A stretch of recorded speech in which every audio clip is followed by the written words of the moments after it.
Bideo honetan ikusi behar dugu ikaslei nola baimendu edukako sarbidea eta nola aktibatu Googleeko kontua aktibatua ez badute noski. Hortarako behar dugun perfila eduka ikastetxe gestoria perfila izan behar da, hori daukagula ziurtatuta gero. Eginen duguna da ikastetxea menura joan, hortik sarbidera joko dugu eta erabiltzaileen kudeaketa aukeratuko dugu. Erabiltzailea aurkitzeko aukeratzeko orduan, parametro ezberdinez egiten aldugu, lehenbiziko abizenaz, taldeaz edo nan zenbakiaz. Nire kasuan taldeaz eginen dut eta aukeratuko dut batxilergoko lehenbiziko taldea bidaliko dut. Eta ikusten dut hemen badituztela 3 ikasle. Michel Aralar, horrek edukarako sarbidea baimendua dauka, puntio berdea duelakoz, eta Ander Gilek eta Leire Oterminek, hoiek ez dute baimendua edukarako sarbidea. Orduan, egin duten lehenbiziko gauza da, 2 ikasle hauei edukarako sarbidea baimendu. Horretarako, sarbidea eman aukeratuko dut, aukeratu behar dut ze ekintza egin behar duten lehenbiziko, eta ondotik ikasleak aukeratuko ditut, Ander Gil eta Leire Otermin.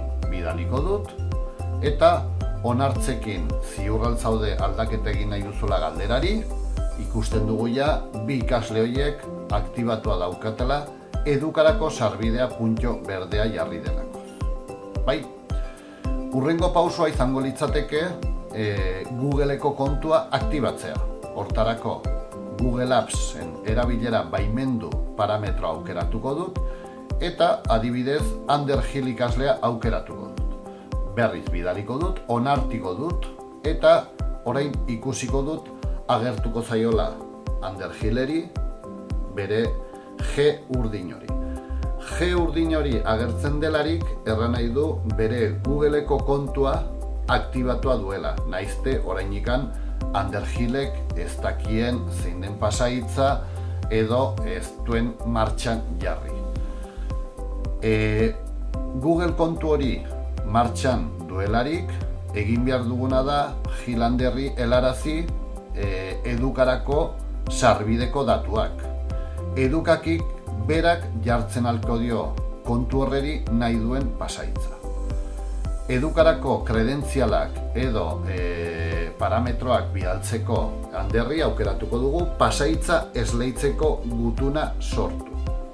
Aukeratuko dut Ander Gil eta bidaliko dut. Generatzen duena pausu honek da PDF bat ikasle horren edukarako sarbideraekin.